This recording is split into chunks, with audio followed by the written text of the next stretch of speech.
Hello, ¿cómo estás? How's everyone doing today? Buongiorno, mochi mochi. What is going on? It is Wednesday, July 1, Leo season, 9:15 a.m. here in Sydney, Australia. July, new month. June was a roller coaster for us on the betting side of things. Good nonetheless.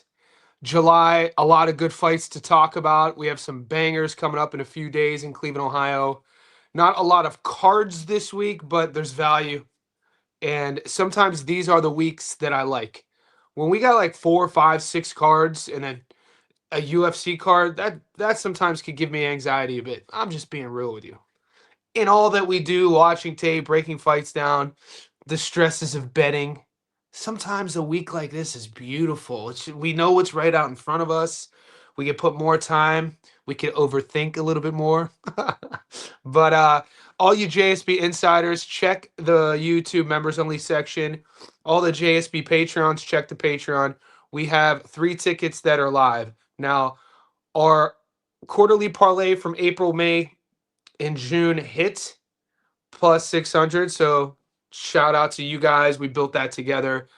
And it's a new segment to our channel. We're doing one every quarter. Now, we launched our quarterly parlay for June, July, and August last week. That parlay is live. We had 2 fights from last weekend on that. It's a 10-legger paying about plus 500 as well.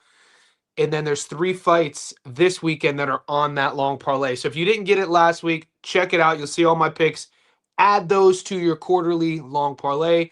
I also gave you my top rank A-side parlay. Those who are playing along know what that means. Top rank, A-side, let's do it. If you would have listened to me 3 days ago when we placed that, that would have been plus money. I placed the 4-leg Derek, Della, Tiger, Shushu. 3 days ago, it was at plus 105. It's down to 85%. Still play that?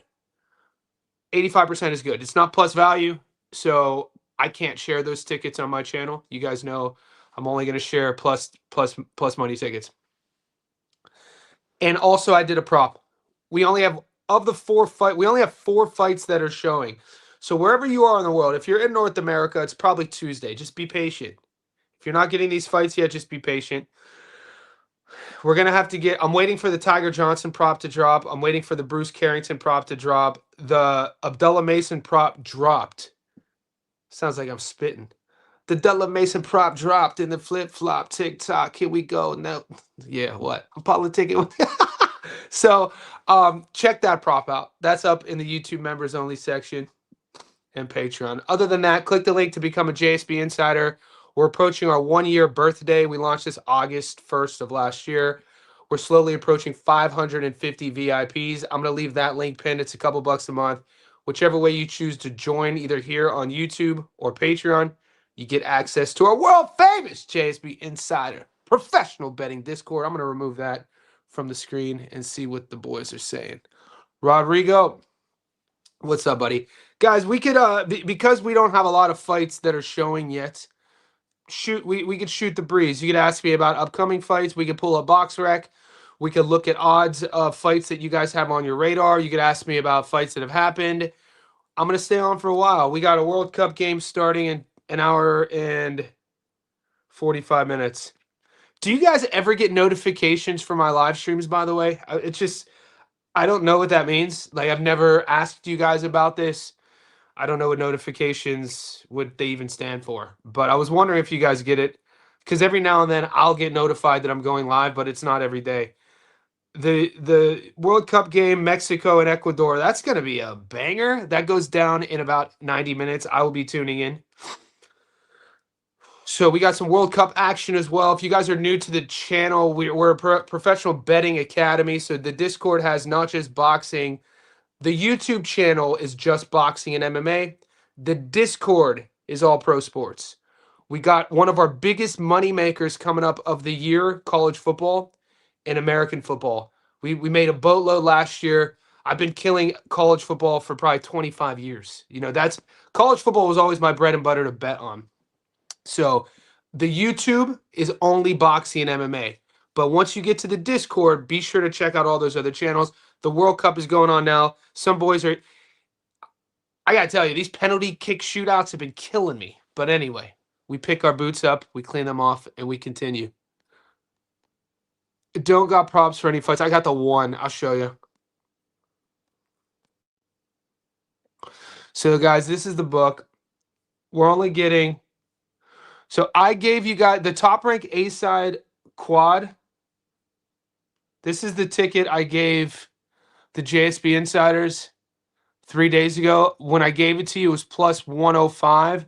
It's down to 85% now. So you throw 100 on it, and look, we're gonna have to. That's fine. Throw $100, get $85 back. I'll be sitting there with you. Okay. Abdullah Mason is the only fight I'm getting props on. Stay tuned to the channel. My Stats Don't Lie video on this fight is uploading today. I give you my breakdown, I give you my path to victory. You know, I'm an Ohio guy through and through. Born and raised in Youngstown, Ohio. I left in 2000, but 18 years of my life, my whole family still lives there. So I'm a very loyal Ohio, Northeast Ohio sports fan. I'm a Browns fan, an Indians fan, a Cavs fan, and an Ohio State Buckeye. And obviously, Cleveland, Ohio Boxers, Youngstown, Ohio Boxers. These are my people. So Abdullah Mason's my guy. If you live in Ohio, you'll know the rivalry between Toledo, like western part of Ohio. Like people get salty when I say this. Being from Northeast Ohio, we got beef with Cincinnati. We don't really rep Dayton. We don't rep Toledo. Youngstown, Canton, Akron, Cleveland. That's what I'm talking. So there is a Civil War rivalry in this fight. Albert Bell is from Toledo. If Albert Bell is coming to win this fight, he is getting stopped. Trust me when I say that. Bookmark this.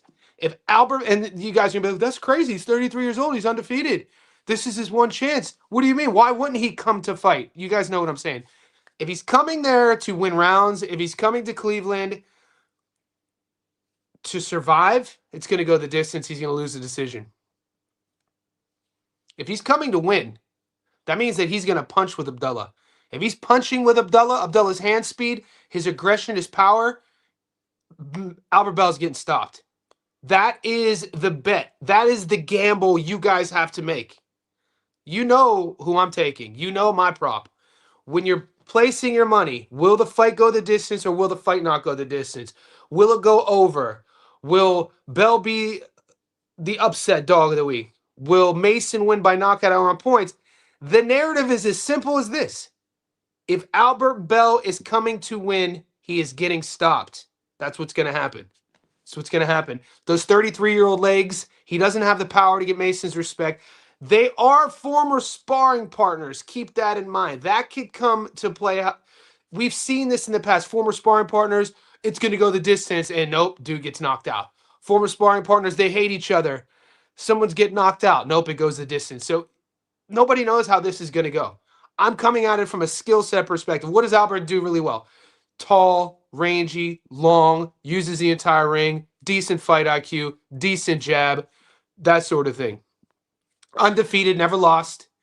What does Abdullah do really well? Aggressive, puncher, forward pressure, wants to be in the pocket, wants to break his opponent down, great body puncher, cuts the ring in half. So that's what it's going to come down to.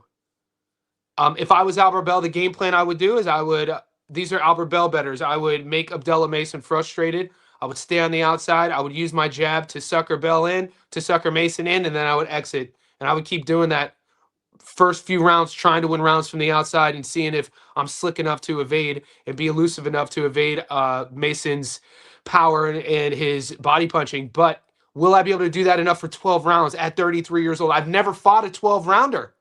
I'm Albert Bell. I'm 33. This is my biggest step up against a 22-year-old. Now, politics aside, I'm gonna side on the air of caution. That's not Bell's fault. Nobody wanted to fight a 6-foot-tall lightweight. I get it. Nobody wanted to fight a 6-foot-tall lightweight. Did Top Rank really handle him that well? Being an Ohio guy, from what I've heard, no. He couldn't get fights. Is this a tough fight for Mason? Yeah, but I think when we're looking at how young Abdullah is in terms of his experience, what he's coming off of.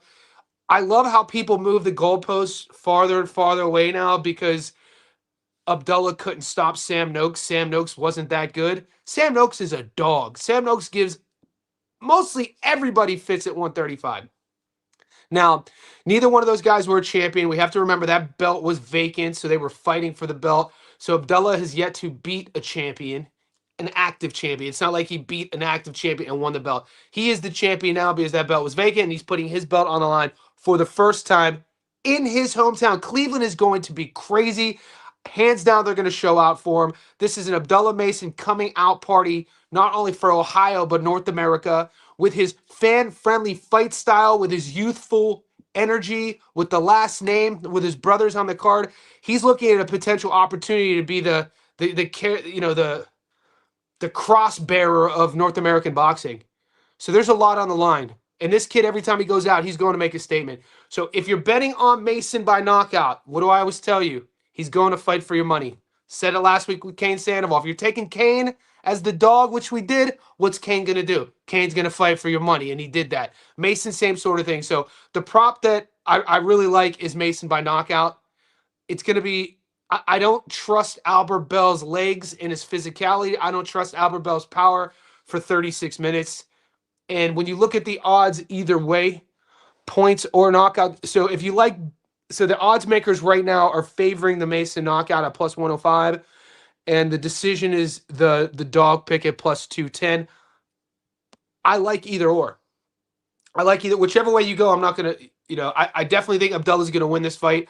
I think it's a 50-50 points versus knockout. And so we call it gambling for a reason. It's a coin flip. I'm putting my money on the knockout. So that's where I stand on that fight. I will do the in-depth breakdown on both sides. We'll talk about their careers. You guys know the stats on live videos. That will be up soon enough. Guys, there's 50 people in here, 12 minutes in. Like the video. Not a lot going on, but a lot of value going on this week. We got Tiger Johnson. We got Shushu Carrington. I think Shushu is fighting Palacios and Tiger is fighting Guerrero. Or did I mix that up? Yeah, Shushu's fighting Palacios. Tiger's fighting Guerrero. I've been saying since the move up to welterweight Tiger Johnson's a different beast. 147-pound Tiger Johnson's a beast. I've been on Tiger for 5 years. I've been telling you guys about Tiger. My 2025 prop bet of the year was Tiger Johnson at plus 1,000 to knock Nick Flaz out. We did a debate on that. You guys, it's up on the channel. So when I saw Tiger move up from 40, we knew how big he was for 40. And sometimes at that, when you go from 40 to 47, it's too big. Look at like how Liam Paro is handling that jump. Liam Paro's not a big welterweight, and he's getting hit a lot at 147. Both fights he's had, David Papeau, and most recently, even though he became a champion against Crocker, it was a very tough fight for him. He's just not handling that weight jump well. And that's generally the case. When I talk about weight classes and fighters moving up, 40 to 47 is a difficult jump.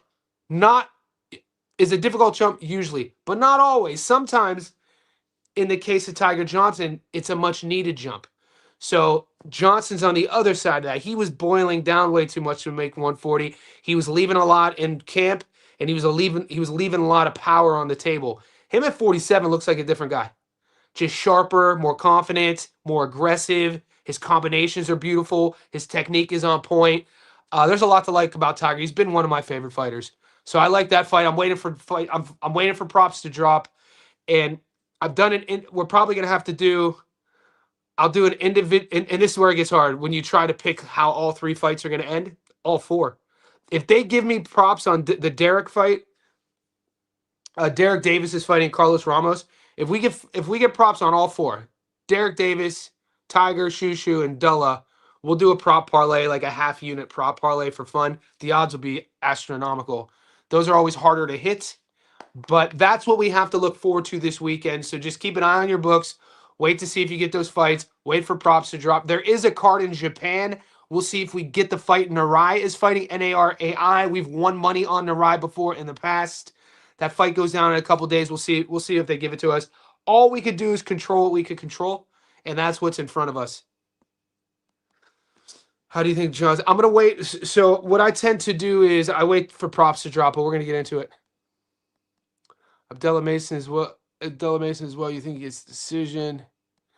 ATG. There's a big upset coming this weekend. Bell outpoints Mason. I don't see it. Mexico, I feel like will win. Let's see the odds on the Mexico.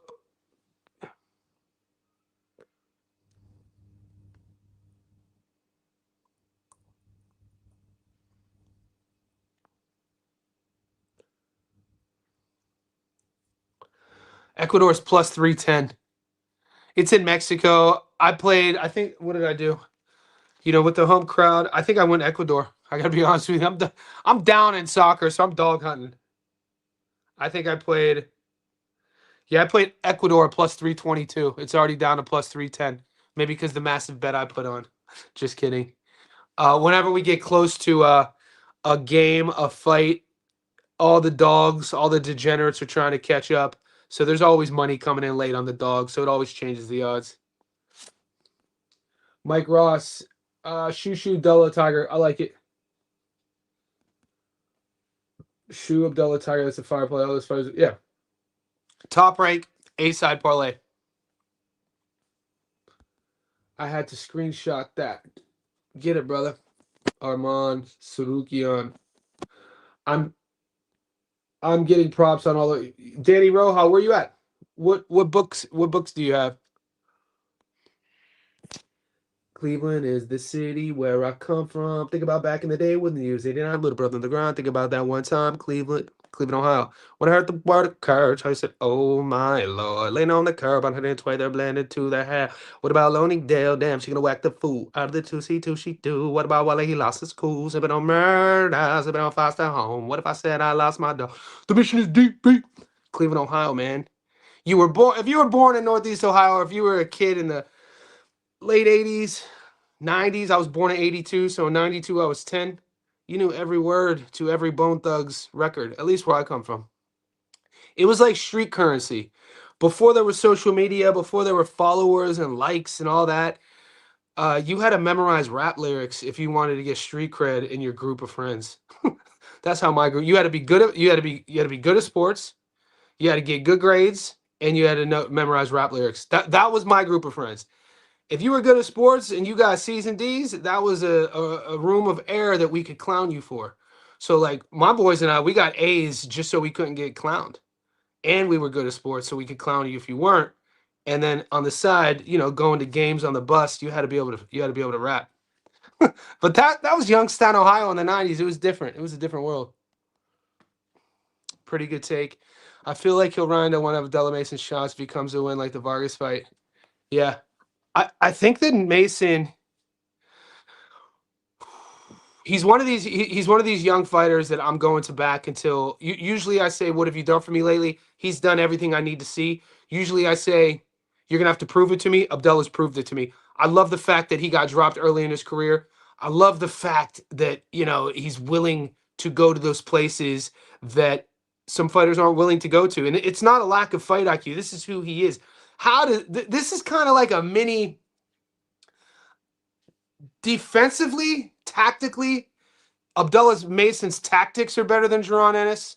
Defensively sound, he's more defensively sound than Jaron Ennis.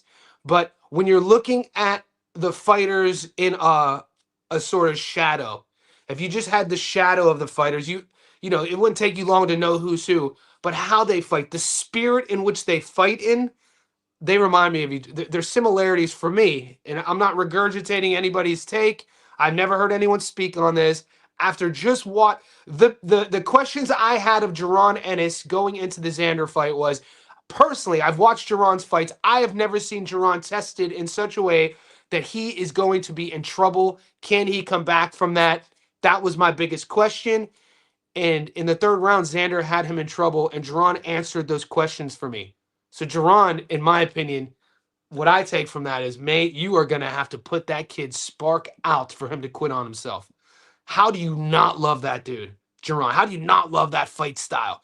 Abdullah Mason, I already know what he's made of. We saw it in 3 fights ago. The kid's name is slipping my, I forget the kid's name. Drops him, hurts him. And we've seen him pick himself back up, and then go get the stoppage. That's all I ever need to know about a guy. And Mason has that as well. So for me, Mason kind of reminds me of a smaller, younger Jaron Ennis. They operate differently. It looks a bit differently. But the inner wirings, the DNA of the fighter's spirit, mate, boxing's in good hands. North American boxing is in good hands. That's what you want to see. Mason gets tagged too easily. He relies too much on his power. It's boxing. So ATG, he's going for Albert Bell. Full transparency, I had Albert Bell to beat Andy Cruz. Albert Bell was a plus 480 against Andy Cruz. I had a ticket that was voided. I'm an Albert Bell fan. I've watched his entire career. I remember talking about Bell, how he was the most overlooked guy at 135. So I don't like this fight as well. I'm not happy that Bell is getting his chance of a lifetime against another Ohio guy. I don't like this. I wish it wasn't going down this way. I think it's a horrible fight for Bell. He doesn't do, I think he's going to be a little bit too, it's a tough task to fight Mason, mate. That going to be a live play then. They're friends. They know they want to fight each other. It's going to be a glorified sparring match. Well, we've seen this before. That's what some people say. This was supposed to be the narrative in Chisora Wilder, wasn't it? I'm just trying to think what was on our plate recently that people in the comments, this was the narrative, that Chisora Wilder was going to go the distance because they were mates and sparring partners. And while Wilder was, destroying Chisora, he was saying, "I love you." Abdullah Mason doesn't have it in him to take the foot off the gas. That's all I'm going to say. This is why I said this is not going to be a glorified sparring match. You don't know, if you don't know about Abdullah Mason, how he spars, how he trains, that's not what this is. Abdullah Mason is a front foot slugger. No glorified sparring matches. It'll go the distance if Albert Bell wants to survive. That's it. That's exactly how this is going to go. Albert Gonzalez, that good? You put him in a long... Yeah, Chop Chop's my boy. I like Chop Chop. I mean, it's not that he's that good. I think Chop Chop is a great prospect coming out of Robert Garcia's camp. He has a lot of skills. I like his body punching. I like he fought my boy Deadly Dana Colwell. He did decent enough work. That was a decent fight. It was a close fight. Dana's world class. Dana has a couple losses. Dana lost to Chop Chop. Dana lost to Shushu Carrington. But Dana beats everybody else. Opinion about Jaleel Hackett, Zuffa. Jaleel Hackett is fighting Sergey Derevyanchenko. That's a tough fight. Good. I'm not getting that fight. I haven't seen the odds. But Sergey Derevyanchenko is what, 40? It's probably 41 now. Jaleel Hackett's still kind of figuring out his sort of seasoning. Sergey Derevyanchenko has never been stopped. It's a tough fight. Sergey Derevyanchenko, nobody's putting their hand up to fight that guy. You know what I'm saying? It's a tough fight. Shout out to Jaleel Hackett's team for taking it. They must have seen something. Are we seeing odds there?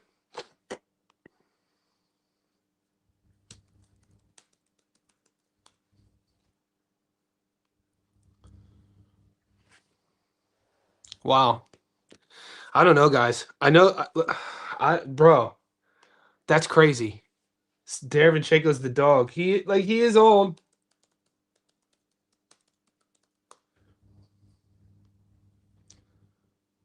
You know what you're going to get with Derevyanchenko. You're going to get a guy who's ultra determined, who has a very stressful freaking style. He's ultra durable. He's a veteran. 16-6, never been stopped. He's 40 years old. I mean, we haven't seen him he's been out of the ring for a year. That's where my hesitation is on this fight, is whenever you have a guy who's over the age of like 35, even 30 sometimes, even at 30, depending on weight classes, I know that, these guys are fighting at super middleweight. It's a bit different because the higher weight classes, you carry your power a bit late the older we get, so that's always kind of a mitigating factor. But 30 to 35, whenever you start skipping years of activity, things get a little dicey. Derevyanchenko's 40, hasn't fought in a year. So just keep that in mind. He's an underdog plus 140.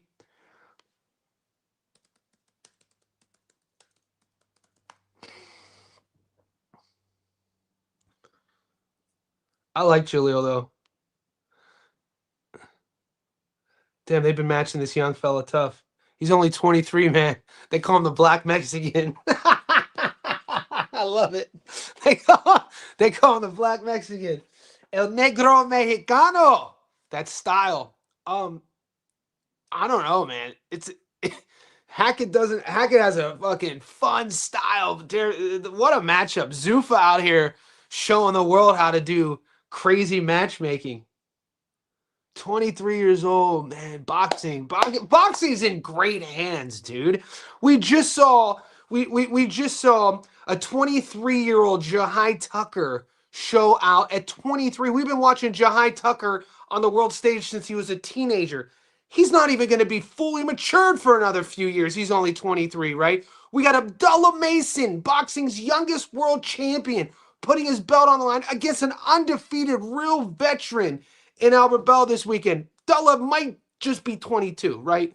You got Kane Sandoval. Sandoval's going up, and Brandon Lee was, 27, 28, prospect, undefeated. Sandoval, 22.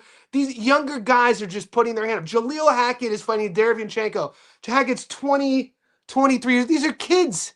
With Hackett's style, like if this kid could get through these next 3 or 4 years, and he already has, he has that one loss.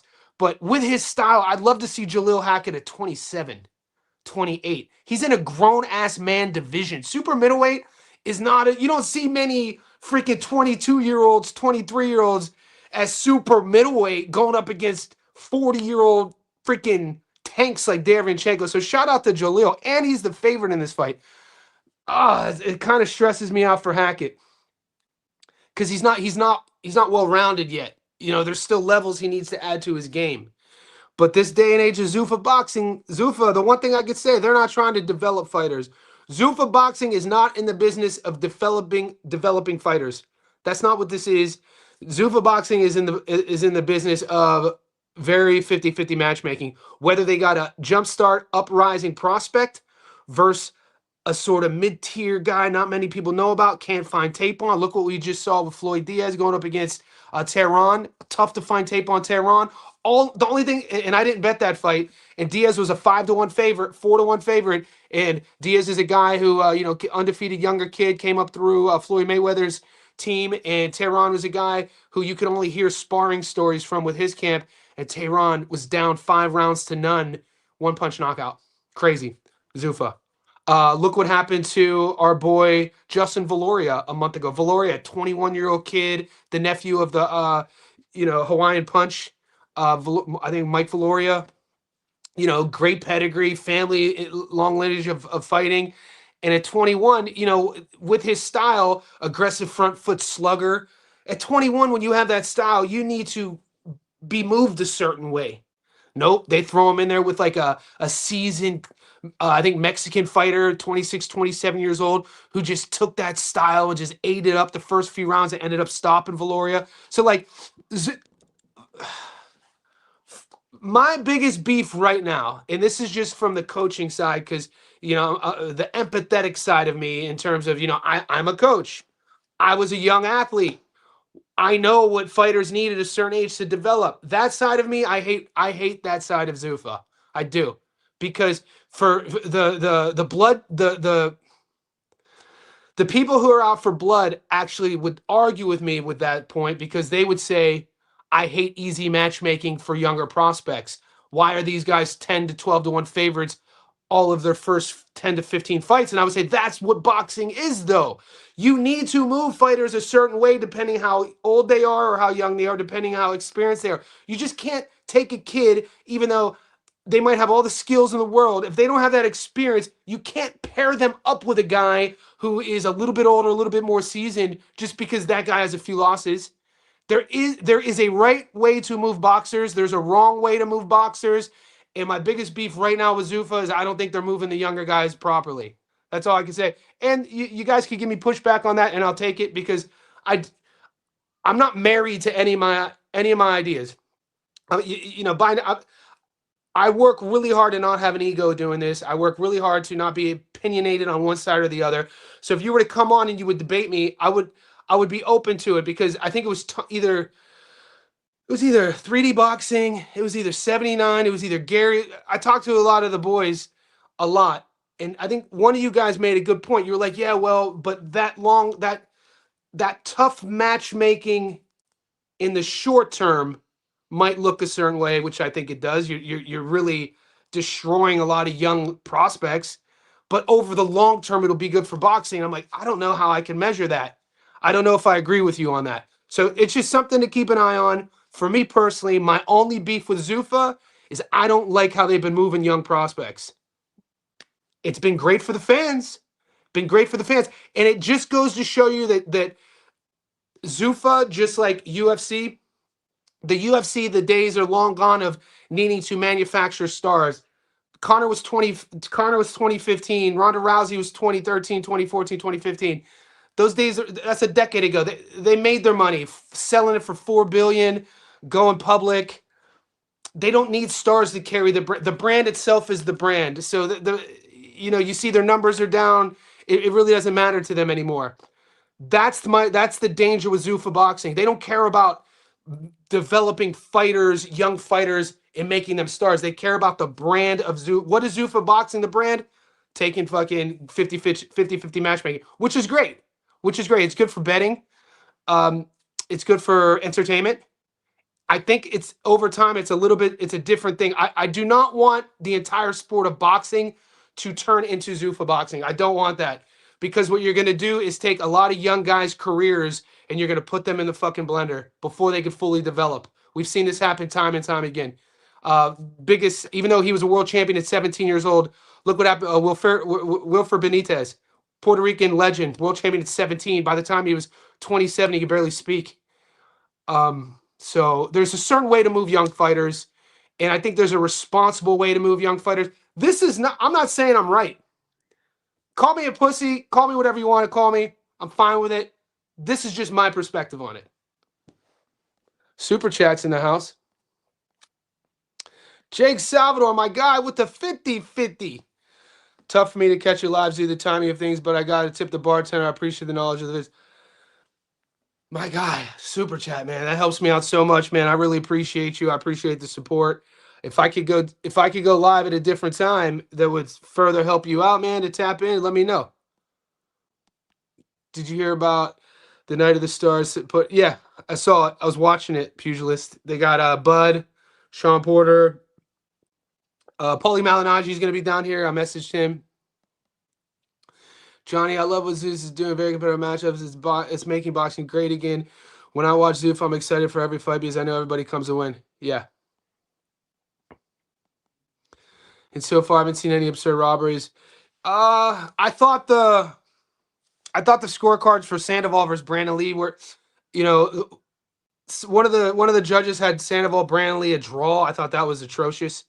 I thought Sandoval beat the brakes off of Brandon Lee. But other than that, I agree with you. We haven't, and thank God they didn't rob Kane, and they gave Kane the win.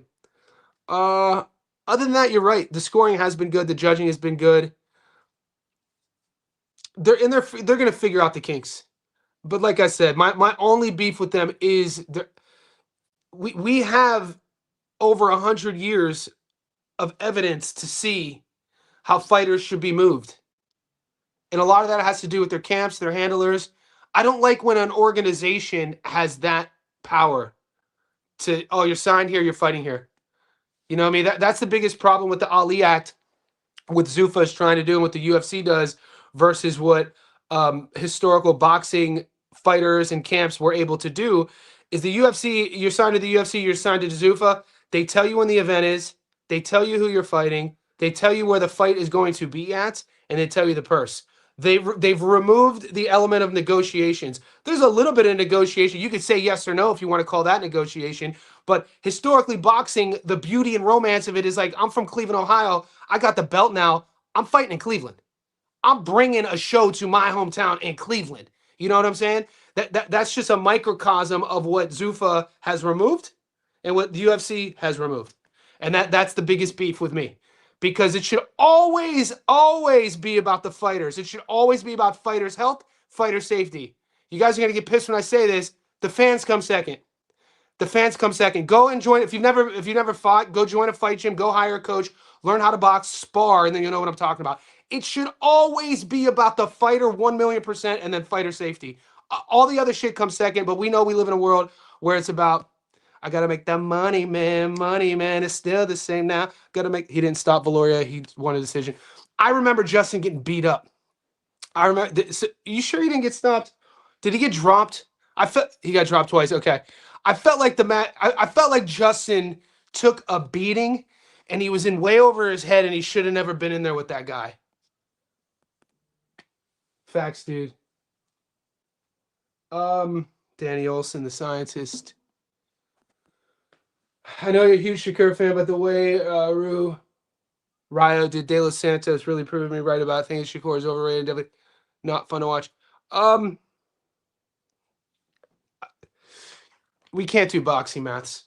We can't do boxing maths because yeah, it's just styles make fights. Stylistically, what I like to do is individualize fight by fight. So you can't say that. I'm a big fan of Shakur. Shakur is a front foot counter boxer with world class hand speed, world class countering, world class defense. And when you have a guy who's that skilled, his own style is unique to the brand of boxing. You know what I mean? So he can negate. It takes a very, very special human in boxing to negate somebody's strengths, especially when that person's strengths is punching. Rayo Valenzuela is not a mover. Rayo Valenzuela is defensively flawed, to say the least. Rayo Valenzuela wants to fight in a phone booth. That's why his fan base is growing. That's why I'm a fan of Rayo.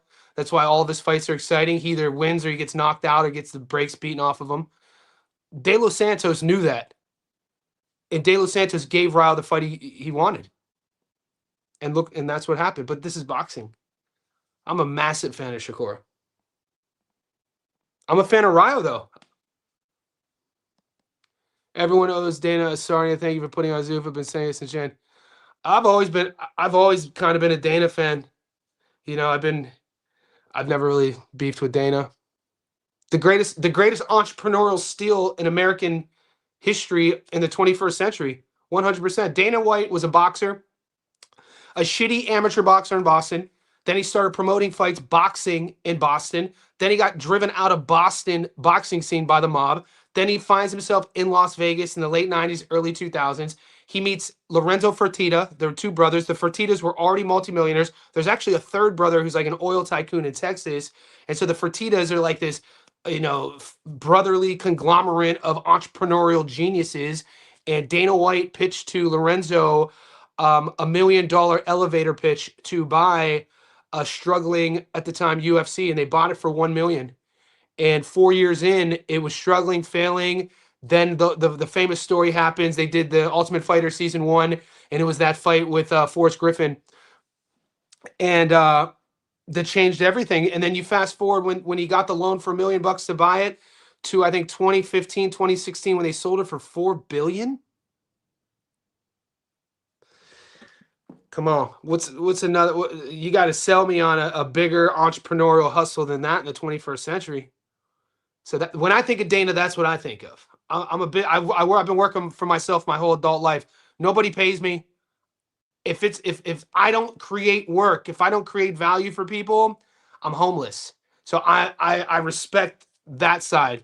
I don't have to be friends with people. We're not. I'm not everyone's cup of tea. You're not everyone's cup of tea. Who am I to judge a man, especially if I don't know them? That's one thing. You know, some of the greatest lessons I've learned the older I get as a man is I'm not going to have any expectations on anybody.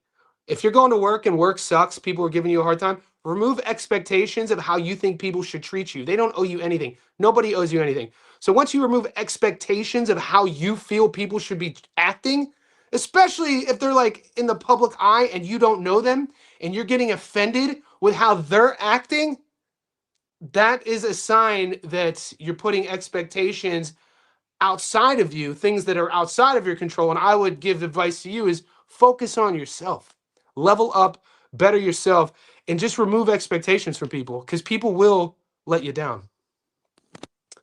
Money making wise, don't give a fuck about everything. Giselle. What's up, user? We up. W. What did I miss? Yeah, we'll pull it up. Let's see. Do we have a date though? I think the ring just announced it. Let me catch up first. Let me catch up to the chat. Crazy A was a robbery. Oh yeah, I forgot about that fight. What's best for each fighter right now? Say what's best for the sport. What's best for the sport? Facts. Fresh BX. Fax machine. He should change his name to Fax BX. Fresh Facts. Fresh Facts. Can't beat the crowd battling, no doubt. The ref is crazy. Yeah, that was insane.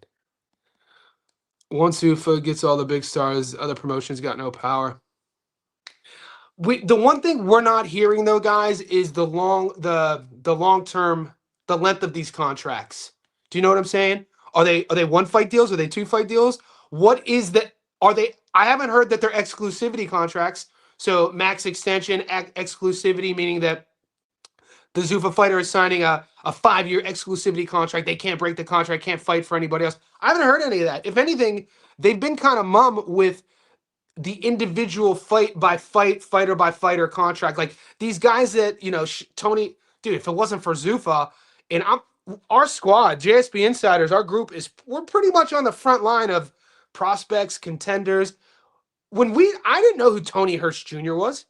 A local Oakland fighter. He comes down and fights Merriweather as a 7-1 dog and outboxes him. Merriweather, a storied prospect, great amateur career, already had deals and everything. Never won. You got a lot of hype when you never won anything really at the pro level and you already got deals. And this kid, Tony Hirsch Jr., it wasn't just a one play. He outboxed him. I'm like, who is this guy, dude? And then he goes viral again for knocking out Jabril Pay Benito. And in his own right, Pay Benito was coming off a viral knockout win. So that's where I feel Zuffa is doing an exceptional job. J-Rod, when J-Rod got the Kane fight, we knew who Kane was. We watch all, especially the North American JSB Insiders. And J-Rod, I remember J-Rod knew his name when I was still living in America in 2013. I think J-Rod was a U.S. amateur champion when he was 14. Yeah, so that would have been in like 2000. I was living in Vegas then. So my point is to see Zuffa offering guys like this opportunities to be great. That's when we're like this. So not every promotion is perfect. Not everybody is going to have everyone's best interests at heart. I think right now, even though you just heard my take on I don't like how they're handling their prospects, I think it's 80-20. I think it's 80% positive, 20% negative on my end, which is a win for boxing. I'm a fan. I'm a fan. And give us another year, us bettors, because us gamblers on boxing, we pick up on patterns. We know what promotional companies mean. We know what A-sides mean. We know certain guys could travel, certain guys can't travel. When you have a new promotion like Zuffa, who only debuted in January, you got to give us some time to see their pat. Right now, we know their patterns. A lot of dogs win. A lot of dogs win. Fair scoring. They get knockout bonuses for knockouts. My book here in Sydney really doesn't let me live bet yet. So I think for me, I have it 80-20. Zuffa 80% good. 20% would be around the matchmaking with younger prospects. What are my thoughts on Murtazallah versus Boots? Now that should be more. I think Jaron, if it's a great, I'm here for it. I'm here for it. I think that the fight I want to see. We know that Josh is fighting Kayman Argarko July 25th. From a unified perspective, Murtazallah's coming off a loss. He doesn't have a belt. Boots just was in, it didn't go the distance, but he got tagged a lot. I'd like to see Boots take, not the rest of the year off, but let's say Josh goes in and handles it against Kayman Argarko and doesn't take too much damage. I want to see a unified world title at 54 between those two styles. I want to see those two reflex styles, Kelly versus Ennis, because Josh isn't going to just be there to get hit like Xander did. Xander gave Jerron the fight he wanted. Josh is going to make him work for it. Josh's hand speed is world class. Josh has power. He's a reflex fighter, just like Jerron. He's a good body puncher, just like Jerron. They have similarities. They have differences. But from a stylistic matchup, and then from a political standpoint, with the unification belts on the line, that's the one I want to see. And then that winner fights Seb. Let's go. Let's go. Let's go. And if a Garco beats PBK, you make a Garco fight Boots. Whoever wins has 3 of the belts, and then they fight. I want to see all unified fights. I want to see the path to undisputed. I made a killing off Justin Glory, my guy's opponent. Shout out. I definitely didn't. What do you think Mason moneyline, Argentina soccer moneyline will pay? Let's check it out. So if you take Mason $1.28.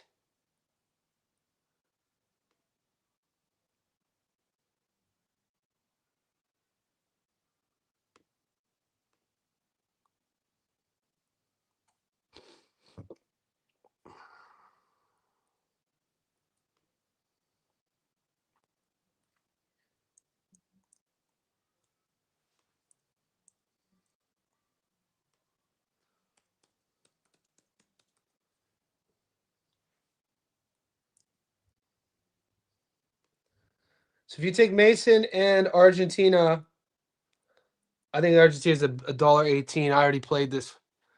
$1.14 now.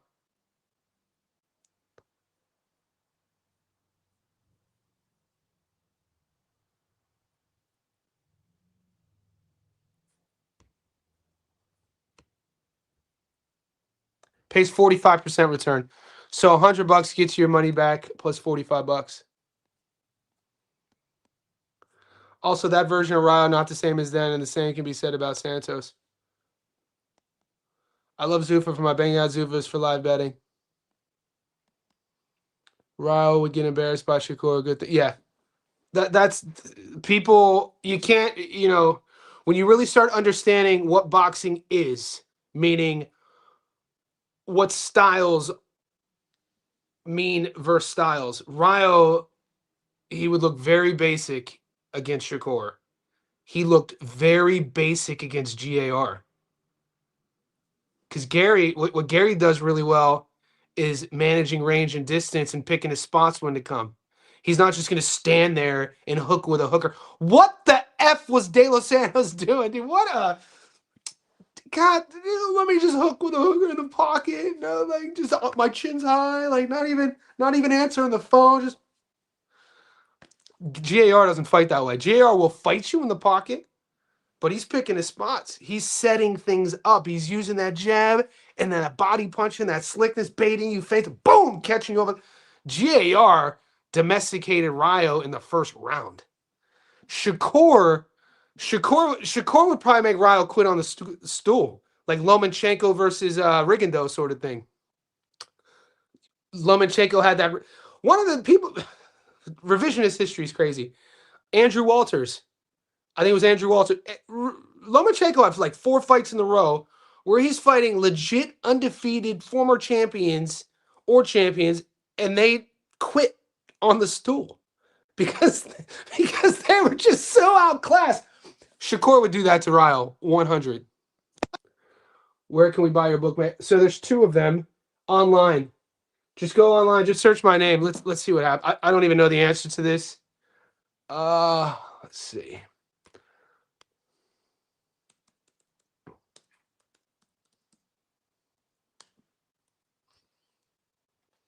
So I have a publisher. I have 2 publishers. Let's go Google. You Google my name, shopping. So that's my first book. So I've written 2 books. My first book, Ungoogleable, is on Amazon in America.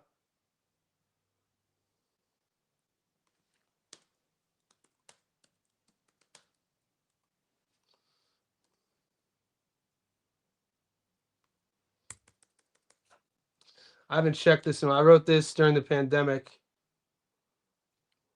The 24-hour Google shopping. Let's get it. And then the second. So they're both on Amazon. So the first one is called, if you're in Australia, Dimmicks. So one of the, like in America, you guys have um, Barnes and Noble. Australia, we have Dimmicks. So Dimmicks carries my second book, The 24-Hour Reset. It's about a human behavior and living your life a certain way, out of stock, which is good. So you can deliver. Out of stock is always good. Yeah, I didn't become an author to make money though. I became an author because I always wanted to write a book and hand it to my mom. I ended up writing two. So go to Google. We up. What's Albert's path to victory? Can he up some? Albert's path to victory is use his length and range. He's the taller guy by a couple inches. He doesn't have the reach advantage. His jab is okay enough. He could use his length and range and his timing. He could control the distance and definitely use the entire ring. He's going to have to be switched on and focused the entire 12-round fight because what he's going to have to do is every time Abdullah tries to come in, he's going to have to tap and move. He's going to have to tap and move. And then he's going to have to punch with him. I think at 33 years old, at 135 pounds, I don't know how much weight he cuts. It's his first 12-rounder. I don't see his legs lasting 12 rounds if he's going to stand there and try to punch and then move the entire time. He's going to have to get Abdullah's respect at some point in this fight. I don't think he has the power to do it. I don't think he has the timing to do it. I'm parlaying with Spence. Ooh, I think Errol gets stopped. I got Conceição versus Morataya. Well, Albert, I don't think so. No. Abdullah Mason will fight for your money, though. I believe Boots fighting Murda is dumb, but fighting Josh before Seb is dumb. Josh way too dangerous. A loss to Seb. You guys are going to think I'm crazy. I think Kelly versus Boots is a 50-50 fight. I'm like, I'm fine with being called crazy. The receipts and the stats don't lie videos speak for themselves. Go watch my breakdown of Kelly versus Murtazaev. And look who I took. Josh will not fight Jaron like Xander fought Jaron. I want to see that fight. I hope we see that fight. I don't think he fights Murtazaev. There's nothing for Jaron to fight Murtazaev. Oh, are you guys getting the Josh Kelly Agarko fight on your books?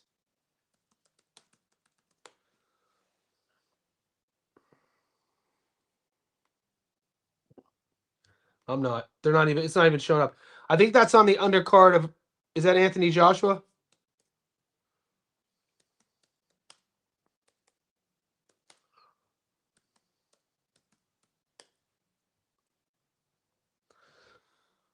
Okay.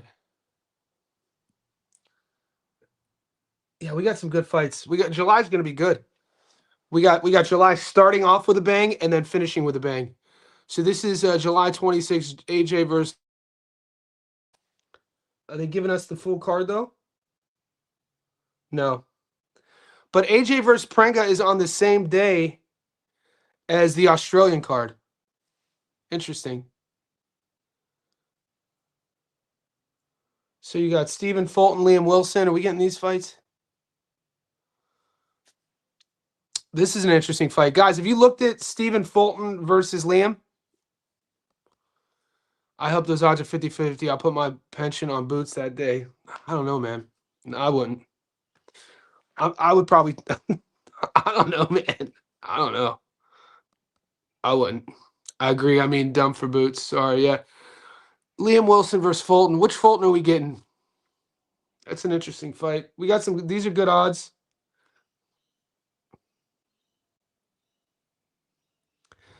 Errol Spence versus Tim. Tim's plus 140. I got him at plus 180. I like Tim by knockout here at plus 350. I think Tim stops Spence.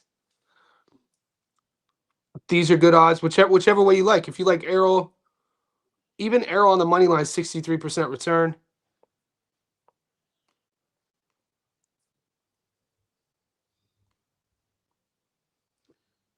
Oh, Diego Pacheco versus Aleem is in 3 weeks. Damn, Aleem gets zero respect from the bookies. Pacheco, guys, if If you would have asked me 2 years ago about Diego Pacheco, I would have told you a different thing. Fast forward 2 years, he left the Pacific Northwest. He's not training with Benavidez Senior anymore. I haven't seen him add any levels to his game. I haven't seen him add any gears to his game. I've seen him. We've kind of seen him like mentally get like not confused, but mentally get distracted in fights as of late. Recently, raise your hand if you picked Lester to knock out Reese Salim.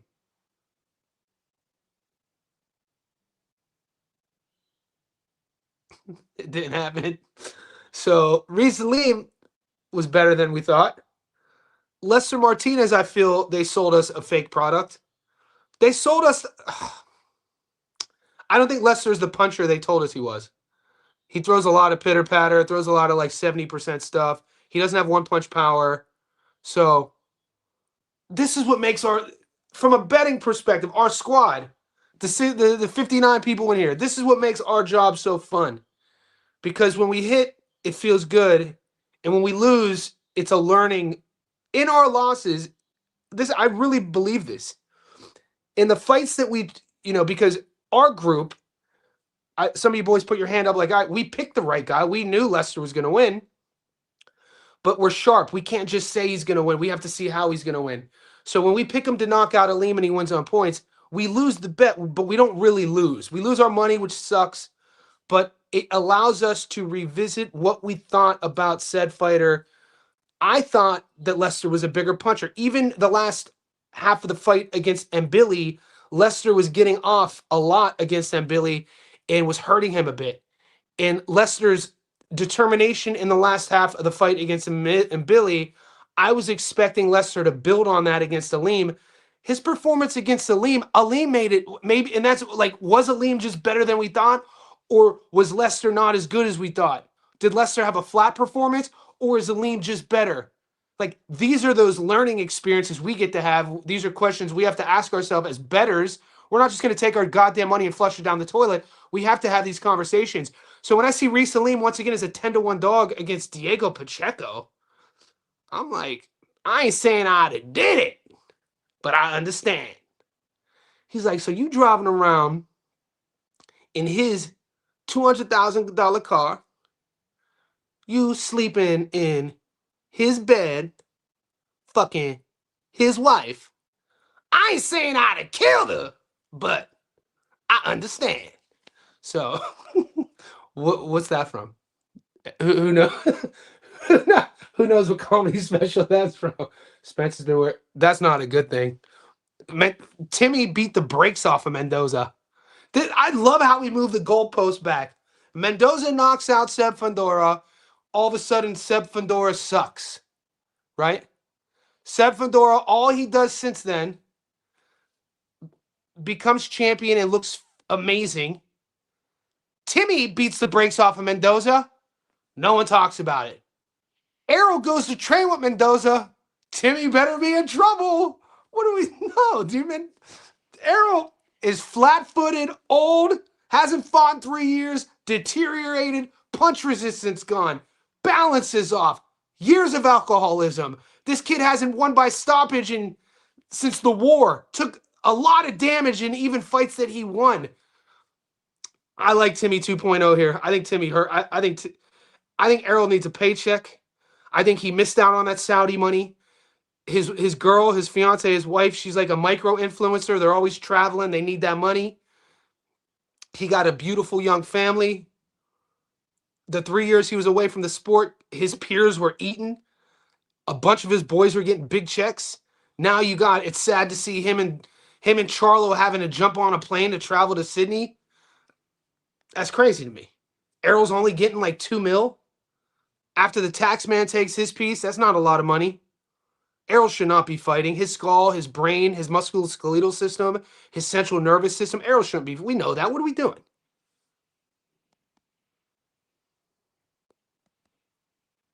Did I say Reese Salim? Emmanuel Aleem. Reese Salim fought Sammy Goodman. I watched too many fights, man. Why are you bullshitting? Why are you bullshitting? You could. Why didn't you say Emmanuel then? Why couldn't you just say it's Emmanuel, not Reese? Reese fought Sammy because Fresh Facts BX. Where you at? Shit, where you at, homie? Shit, I don't know you that well. I was gonna take Spence, but I don't like the way he's been talking. Say go against my man rules and red flag. Gotta have boundaries. People in the Discord were like, "Oh, let me pull up the Discord."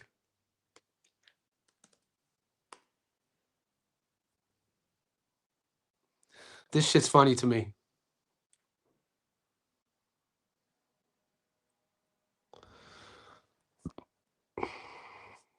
Guys, like the video for me.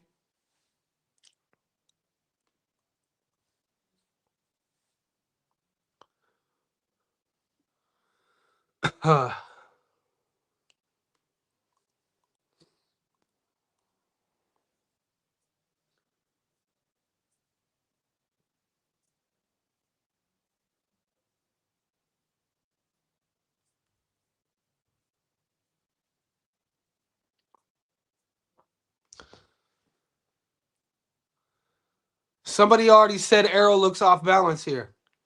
Arrow looks wobbled here. Uh-oh, he's training with Mendoza. Y'all better get ready. Y'all better make way. Oh, Mr. NWA, Mr. AK. Y'all better make way. That don't look good to me. Arrow looks wobbled. He looks all off balance. I don't know, man. So what's our Arrow list? Hasn't fought in over 3 years. Has never fought at 154. Car crash. Belt the ass from Bud. Needs money. Marauding style. Gets hit so much. Brain damage. Speech slurred. Yeah. Traveling to Australia. Tim Tszyu, Costa Tszyu, Nikita Tszyu are 54-0 while fighting in Australia. Timmy's the A side on a no limit card. So unless Errol can knock Tim out, which I don't think he has the power to do, have fun betting on Errol. I don't read the screen. I don't be reading the screen. This is all off jump. I don't have a script. What do you watch my stats on live videos? I'm not most of your favorite people, you guys are watching your videos. They're reading off of a script. I'm off top. I'm off jump. I got my script in my head. I'm not reading the screen, homie. Yeah, Spencer's only getting $2 million. And I'm not saying that he's in trouble. I mean, if I was Errol, everything that he's been through, I don't know his financial situation. $2 million wouldn't be enough for me to come to Australia to fight Tim Tszyu. After all of the other facts, if I'm Errol, I'm not coming to Australia for $2 million. You'd have to pay me at least $5 million. You'd have to pay because you got to think about taxes. You got to think about who's getting paid.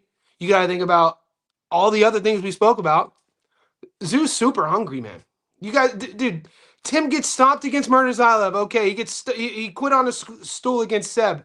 Okay, but dude, Seb Fandor is a nightmare. Murtazaev does that to everybody except Josh Kelly. Tim never went unconscious. It's not like, and this is what we're talking about. The beating that Errol took by Bud, 9 rounds? What did that fight get stopped in the 9th? He got his fucking ass beat. That's the last time we saw him. The beating, he got thrown out of a car. That's a beating as well. Worse than the Bud Crawford beating. The kid can barely speak. He slurs. Like, I think Tim Tszyu's younger, greener, stronger, bigger. You guys just think because he lost to Seb Fandora and Murtazaev that a welterweight who has brain damage, who hasn't fought in 3 years, who's in his mid-30s, is going to fly on a plane for 15 hours and beat him. If he does, shout out. I don't see it happening. I can't bet against him, though. I'm just going to say, why can't you bet against him? Are you why can't, do you have an allegiance to Texas Southpaws? Why can't, I bet against him against Bud and I won money. And I was an Arrow fan. Can you post that vid about his speech? It got taken down, man. The only way I could ever post it is are you talking about Liam Wilson? Or are you talking about Errol Spence Jr.? The only way I could ever repost the Errol Spence Jr. videos, I'd have to make it again. I have the files. It would take me like a couple hours. If you wanted me to are you talking about the Liam Wilson slurred speech? Because Liam Wilson's speech is horrible too, man. Guys, we're an hour and 5 into it. There's 60 in here. Like the video. We'll just freestyle from here. I'll stay on. What do you guys want to chat? Nathan, which one are you talking about? And then from there, I'm uploading my Stats Don't Lie video of Dullah versus Albert today. I'm doing the Tiger Johnson video. I'm doing the Shushu Carrington video.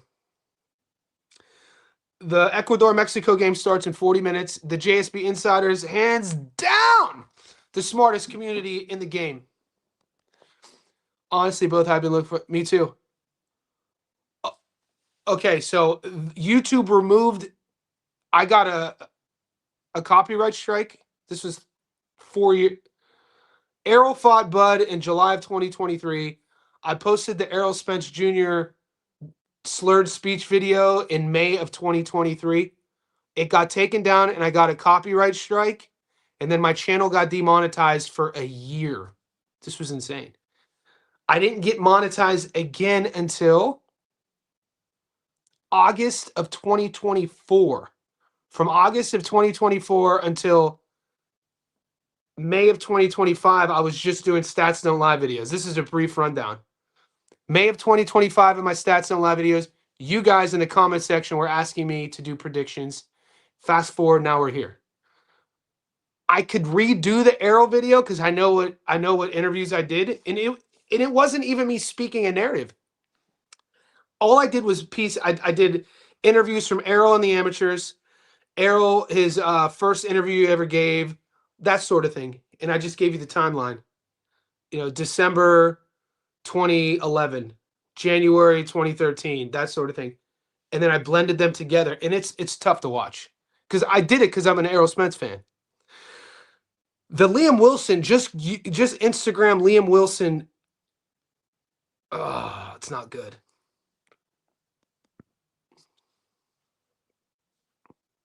Yeah, that don't matter. When did Tim Tszyu win a true 50-50 fight?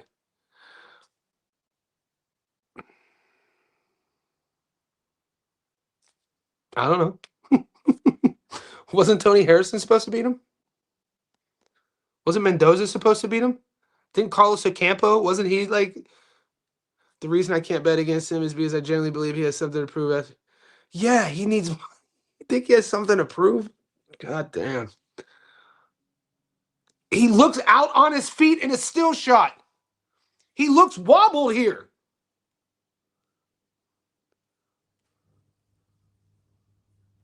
What is, he looks wobbled. He don't look good. He does not look good, dude. Yeah, he don't look good to me, boy.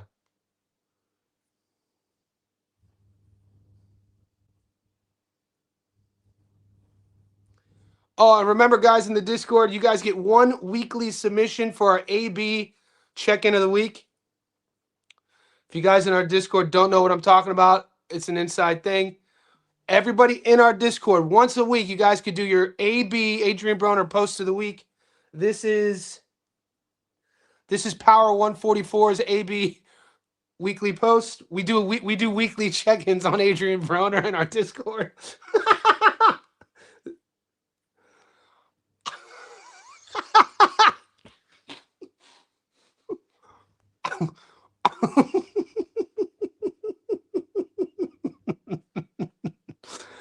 We out here just clowning. Post Errol Spence Beach Manager only said. So redo it. Okay, that's not a bad idea. See, shout out to the chat. So redo it. It's not a positive thing though. Should I fucking do it? I could do it. I could do it. It's not. I like Errol Spence. I'm a bigger fan of Errol Spence than I am of Tim Tszyu. I'm a bigger fan of Errol Spence than I am of Bud Crawford. I bet against Errol against Bud. We win money. We win money. I want to see Errol win. We love romanticism in our sport. The human body is only so resilient, guys. I know a lot about the body. I get paid to help people get stronger. I get paid to help people recover from injuries. I know about the anatomy of a body, the physiology of the brain. I know about the central nervous system. I know about cause and effect. I know about consequences from damage. He has it, the body is not invincible, man. The brain is not invincible. You can see it. There's red flags. Listen to him. Look at his eyes, dude. Yeah, man. It's not just a Texas draw. There's a Texas draw that he used to have. We'll do it right now. All right, we'll do it right now. I'll do the video, but watch.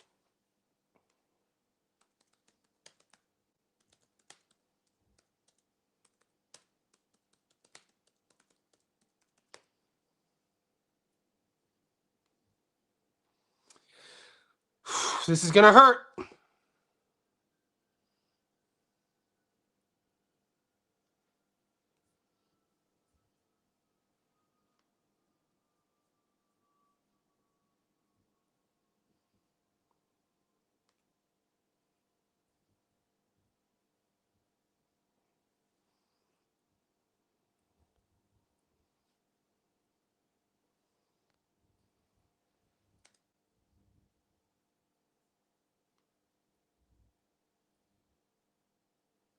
That's what's up, man. That's what's up. That is what's up, buddy. Hey, everybody from Dallas, Fort Worth, everybody in Texas country, look out for me. I'm bringing that gold home. Really? What? One more. What inspires you to start fighting, my man? What got you started? Oh, my dad got me into it. He's always been a fan of sports since he was little, and he got me into it when I was 15.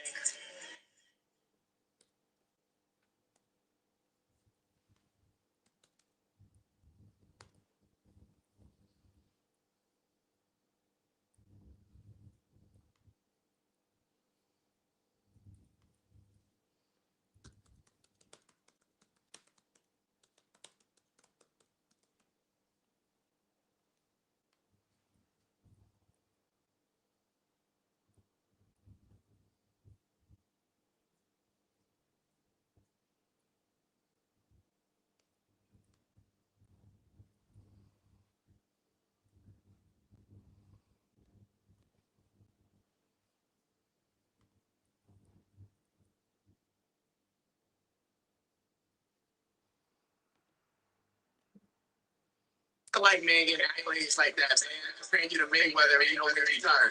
I mean, it's a great feeling, but man, I gotta stay humble. You know, I keep working hard, stay grounded. You know, I'm gonna get there. I'm gonna get there to what Mayweather had. You know, he set the bar, so hopefully I can go past that.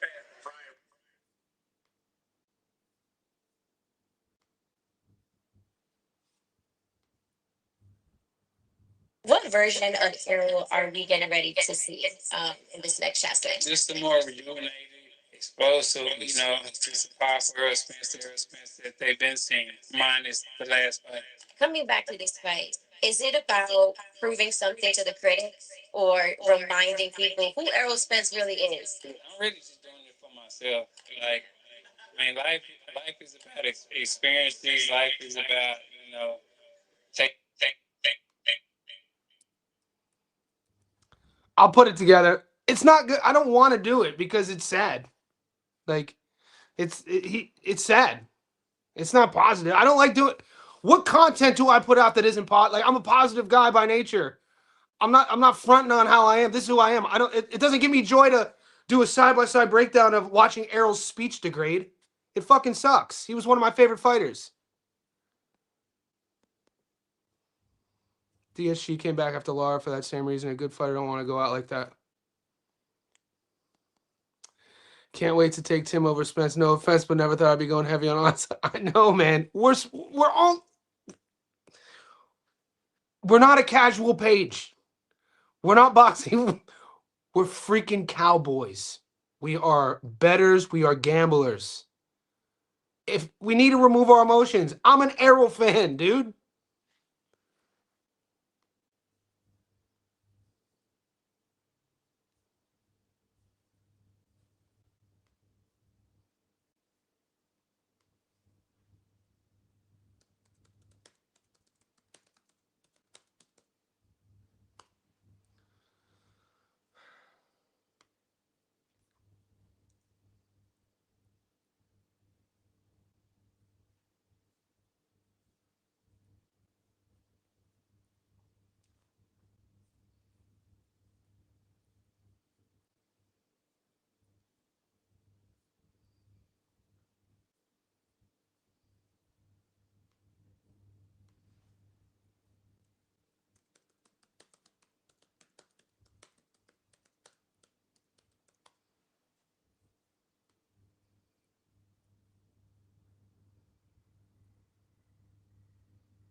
I'm gonna have to find it. They used to have it on Instagram.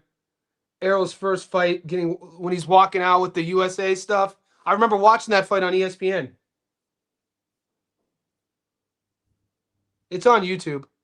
I grew my channel making a lot of Errol Spence content. I'm a fan. We get old, man. We get old. We can't take damage. EJ was the man, dude. It is what it is, I guess. You can't believe that wobbly.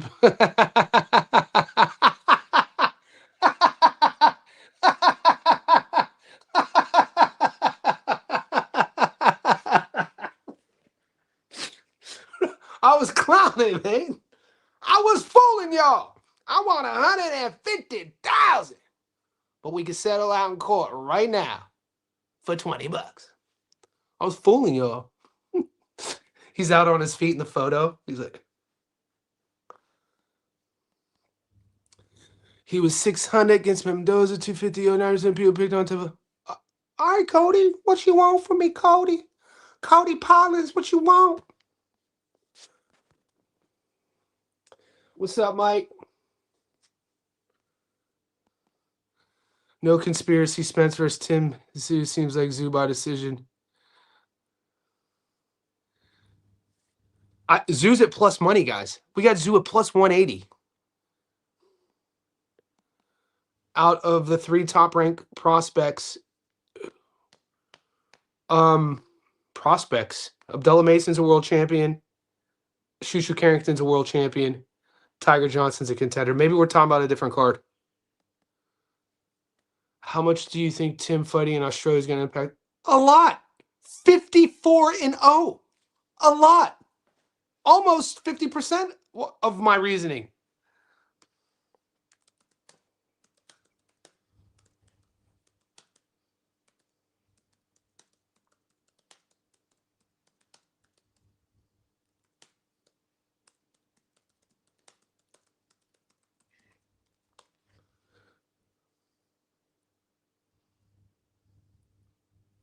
I don't see why you guys. I've been saying this. It's a great question from user.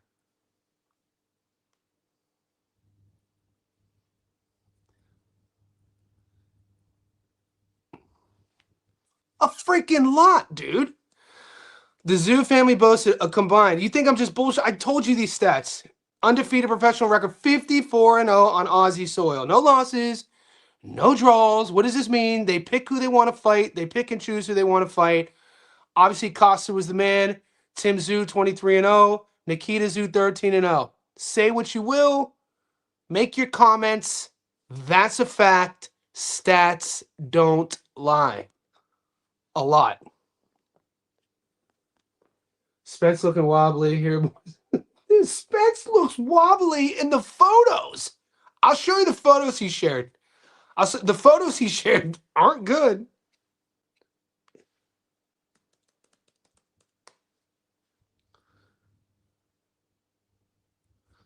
All right, let's do both sides of the coin.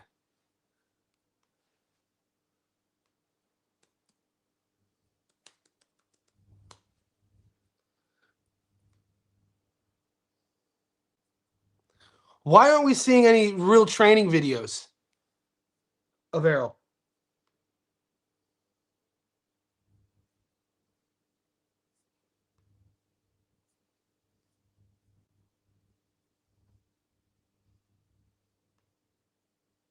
Not. I think we're gonna see a lot.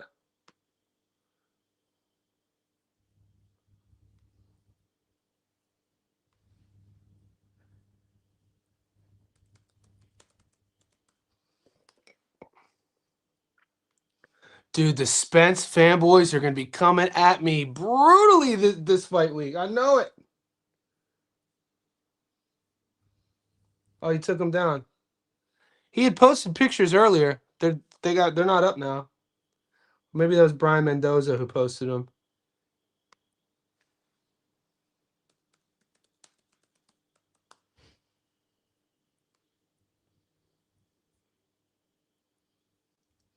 Yeah, mate. These no wonder Errol didn't post them. These photos do not look good. Errol out here looking wobbled on his feet. He looks off balance. Here's another one. I don't know, mate. I don't know, mate. So Tim Zoo, 12 O's Brian Mendoza, and you go to Mendoza to do your camp? What do you, why? Timmy beat the brakes off of Mendoza. Why would you go to do your camp there?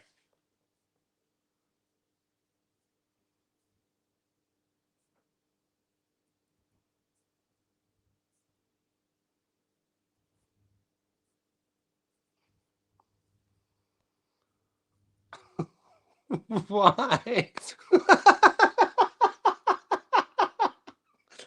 Why?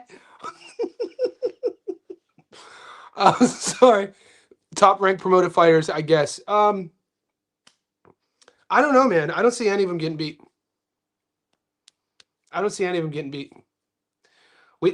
Hey, Chad, let's do some homework. When is the last time we had a top rank A side lose? We'll just ask the internet.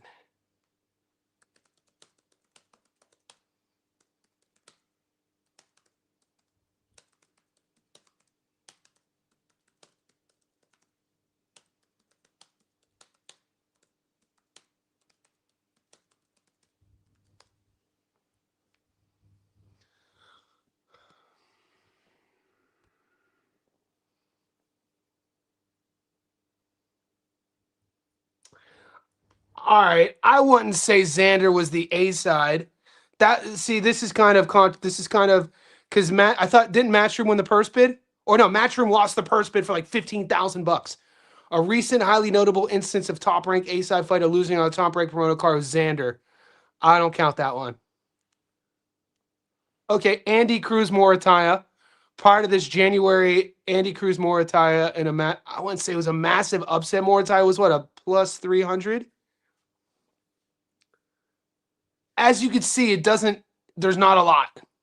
It doesn't happen a lot. Not a lot of stats to pull from. So when we're looking at patterns of behavior of promotional A sides, Top Rank doesn't operate that way. Them stats is relevant only matter when it comes to Costa. I disagree. How is that irrelevant? How could a stat? It's a known thing. How is that irrelevant? You literally 54-0. So Mike's ring. So Mike winning 6 rings. Mike playing in 6 finals and winning 6 rings. That's irrelevant. How is 3 family members fighting in their home soil 54-0? How is that irrelevant? I'm so confused on what you mean that's irrelevant. They still mad. They are mad. Xander got the brakes beat off of him. Xander got that ass beat.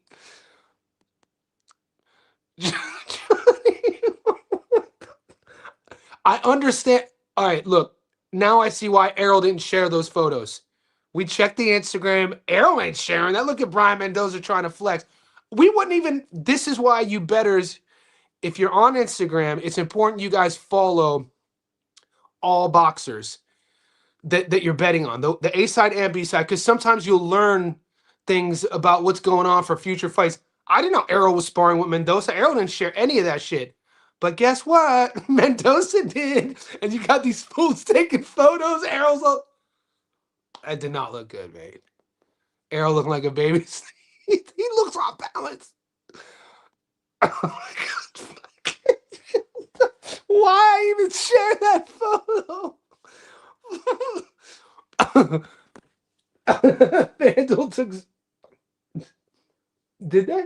It might come back up. Errol still wobble. Dude, sheesh. It's funny how no one's talking about. So if okay, if the Zoo family 54-0 in Australia, if that doesn't mean anything, then you're gonna tell me to my face, then this doesn't mean anything. Errol hasn't fought for 3 years. Errol got his ass beat against Bud Crawford. Errol's never fought at 154 pounds. Errol's been in a car crash that most people would have passed away from. Errol was an alcoholic. That doesn't matter either then. So both guys, then you have to say Tim Tszyu never lost to Seb Fandora. Tim Tszyu never lost to Murtazaev. Then you have to say that too. So I guess we're getting two very young, fresh fighters in Sydney, Australia, between Errol and Tim. It's irrelevant. What are you talking about? It's not irrelevant. Nikita Tszyu would beat a lot of your favorite fighters at 154. Winning handpicked him. You're proving my point. They handpicked Errol to come here. Finally, Fresh BX sees eye to eye. Finally, we're getting through his skull and he understands that we know game around here. That's exactly my point. It feels good doing business with you. They handpicked him to come. Exactly. I was watching a dude watch the Zayas fight, and when Boots almost stopped him around 5, dude said, Harvey Dog, you better not. You bet not. Damn, bro, just took a shit on Errol. Yeah, I know, right? I'm just speaking facts, bro. No, the hell. Finally, Fresh BX and I see eye to eye. We could cheers our. I've been drinking more and more Henny lately, so I'm back on the VSOP. We could cheers it. I'm out of a snifter glass these days because I'm classy. So snifter, boom, and we could go walk the streets of Sydney. We could go looking for some. We could go do some damage in Sydney since we've seen eye to eye. That ain't Errol Spence' new nickname. Who said that? What did I miss? Did I miss something? Egg roll? Oh, the chat's heating up. Chat, dude, we're 90 minutes in. But it was. Time moves on. I think Chris Guerrero, he's undefeated, good record, good spot for him. I think he's just, I don't think he does anything better than Shushu or Tiger.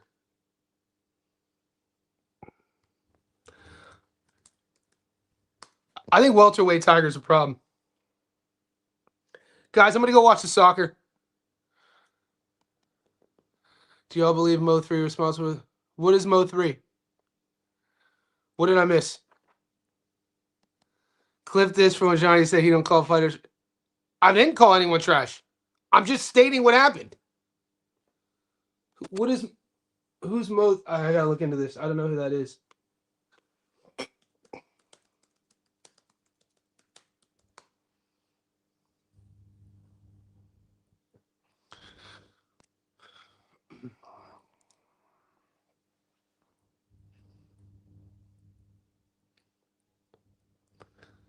The connection between late Dallas rapper Mo3 and boxing. Is it Mo3? Rest in peace, or Mo3? Boxing champ Errol Spence Jr. stems from their shared roots in Dallas and unconfirmed local street rumors. Fans have long speculated that Spence's 2019 high-speed Ferrari crash was tied to a chase. Oh, shit. I didn't know this. The unified welterweight champ Errol made headlines on October 10th, 2019 when he was involved in a severe single-car rollover. Spence was thrown from his Ferrari, but miraculously survived with facial lacerations and no broken bones. Crazy, mate. Crazy he survived.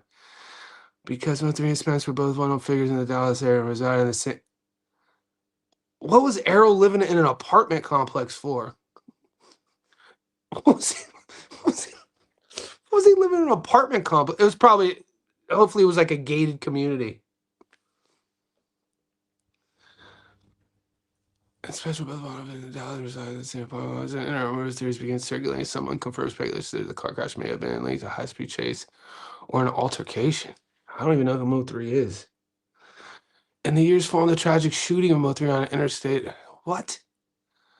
Errol Spence Jr. rarely, if ever, publicly showed support for the late rapper. This absence of public acknowledgement fueled rumors on social media. Okay. No shit. All right. If I'm bringing on Charleston White's making his first appearance on the channel. The big fella. The big dog.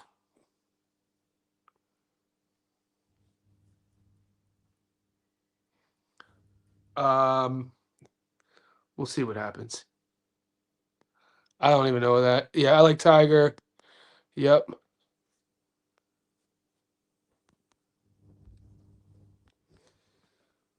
Well, there was a rapper who was big thug in Dallas. People are saying the reason Arrow crashed has been he was chasing. Then people say Spence killed him. Nah. This sounds just like neighborhood drama. What's up, Maurice? I do kind of want to see what Charleston White has to say, though, for the sake of the squad.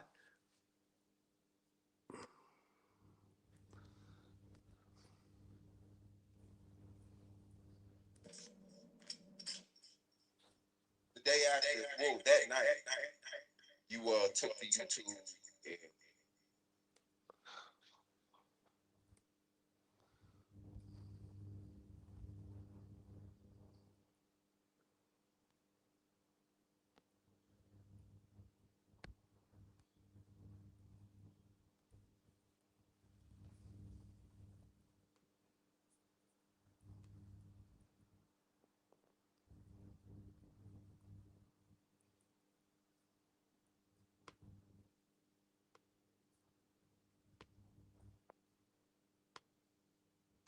Give me 1 second. I want to bring it up. I'm trying to fix these audio issues. I want to see what Charleston White has to say.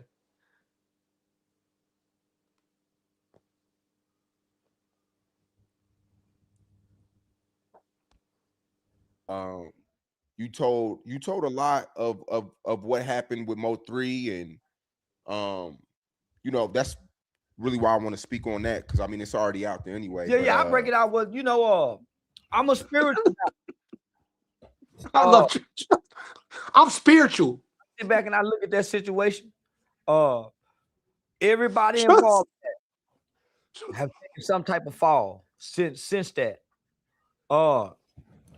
Just from my dealings with Mo3's manager, and the personal and intimate conversation that he and I have had, and the details, and I'm telling you the details that he shared with me about that whole entire situation, as well as the case. It makes. All right.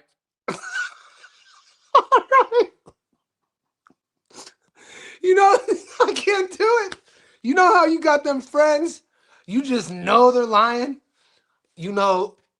I told Rashad that Charleston White sounds like when I was growing up in high school, and one of my boys, like, we're about to step into his house.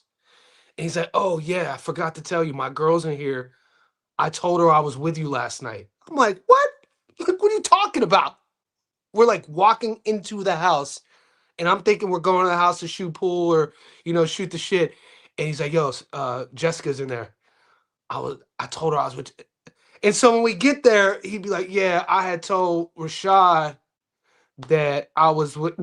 That's what, every time I hear Charleston White do an interview, that's what I think of when I was a kid. He reminds me of one of my boys who would make me lie for him. So every time he speaks, I just laugh based off of my own memory. Yeah, I had man, yeah, he lying. He really lying, dude, for sure. Guys, I gotta run. This is fun. JSP Inside. We'll get more. There's more boxing coming up. We gotta chat. We gotta shoot the shit with the boys. I'll see you guys soon, man. Thank you.